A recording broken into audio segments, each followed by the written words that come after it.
નમસ્કાર, આપ જોઈ રહ્યા છો સ્પાર્ક ટુડે ન્યૂઝ। વડોદરા શહેરના સમા વિસ્તાર સ્થિત નવરચના હાયર સેકન્ડરી સ્કૂલ ખાતે CBSE ક્લસ્ટર 13 બાસ્કેટબોલ ગર્લ્સ ટુર્નામેન્ટની 13મી આવૃત્તિનું આયોજન કરવામાં આવ્યું હતું। ટુર્નામેન્ટ 21 ઓગસ્ટથી 24 ઓગસ્ટ 2026 દરમિયાન યોજાશે। આ ટુર્નામેન્ટમાં કુલ 51 ટીમોના આશરે 500 ખેલાડીઓ ભાગ લઈ રહ્યા છે। અંડર 14, 17, 19 વય જૂથ આ સ્પર્ધામાં ખેલાડીઓ કોર્ટ પર પોતાની અસાધારણ રમત પ્રતિભાનું પ્રદર્શન કરશે। આ પ્રસંગે ક્વીન ઓફ બાસ્કેટબોલ તરીકે જાણીતા નેશનલ ટીમના પૂર્વ કેપ્ટન અને કોચ શ્રીમતી શિબા મેગન મુખ્ય અતિથિ તરીકે ઉપસ્થિત રહેશે। શિબા મેગન 2006માં ઓસ્ટ્રેલિયામાં યોજાયેલી કોમનવેલ્થ ગેમ્સમાં ભારતીય ટીમનો પણ હિસ્સો રહી ચૂક્યા છે। ખેલાડી તરીકે નિવૃત્તિ બાદ તેમણે 2010થી 19 દરમિયાન નેશનલ ટીમના કોચ તરીકે જવાબદારી સંભાળી હતી। તેઓ પ્રથમ ભારતીય મહિલા જેમને આંતરરાષ્ટ્રીય ફિબા સર્ટિફાઈડ રેફરી તરીકે સ્થાન મેળવ્યું હતું। તેઓ international coach, part time voice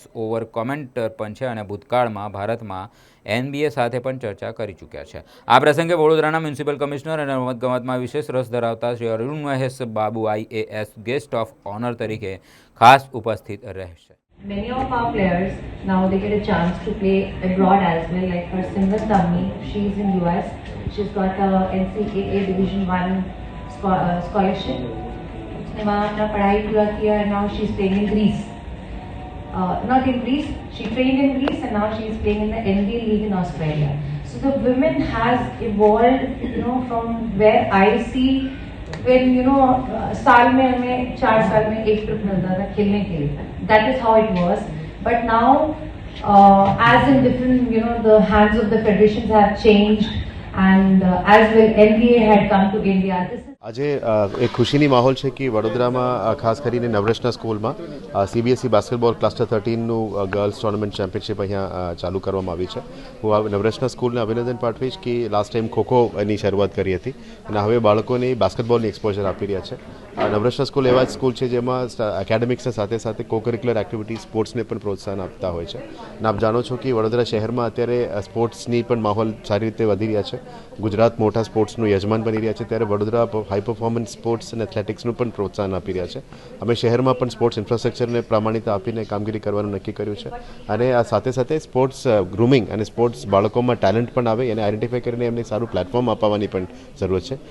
મને ચોક્કસ વિશ્વાસ છે કે નવરચના સ્કૂલ અને બાકીના સ્કૂલ્સ વડોદરામાં આ કામ બહુ સારું કરી રહ્યા છે અને અહીંયા રમતા આપણે બાળકો ફ્યુચરમાં ગુજરાત માટે અને દેશ માટે પણ ખેલે રમે અને દેશનું નામ રોશન કરે એવા હું તમામને પણ અભિનંદન પાઠવું। बहुत अच्छा लगा। यहाँ पे क्लस्टर टूर्नामेंट है, अंडर 14, 16 और 19 का CBSE क्लस्टर टूर्नामेंट है लड़कियों का, तो उसमें बच्चों को मोटिवेट करने के लिए आई हूँ as a chief guest. Basketball का क्या फ्यूचर लग रहा है अभी इंडिया में, क्या देखते हैं आने वाले चंद सालों में? I think in the next, not right now but another 4-5 years हम डेफिनेटली बहुत चेंज देखेंगे क्योंकि हमारी अभी प्रोफेशनल लीग स्टार्ट हो गई। अभी रिसेंटली हमारी अंडर 18 की गुजरात में अहमदाबाद में बॉयज़ की लीग में जो टूर्नामेंट चल रहा है एशियन चैम्पियनशिप, उसमें हमारे बॉयज़ ने बहुत अच्छा किया है। अंडर 18 के ये बॉयज़ हैं जो ऑलरेडी IBL में उनको ट्रेनिंग के लिए हम बात कर रहे हैं, तो उन्होंने कज़ाकिस्तान को हराया है और अभी आई थिंक प्री क्वार्टर्स तक पहुँचे हैं वो लोग।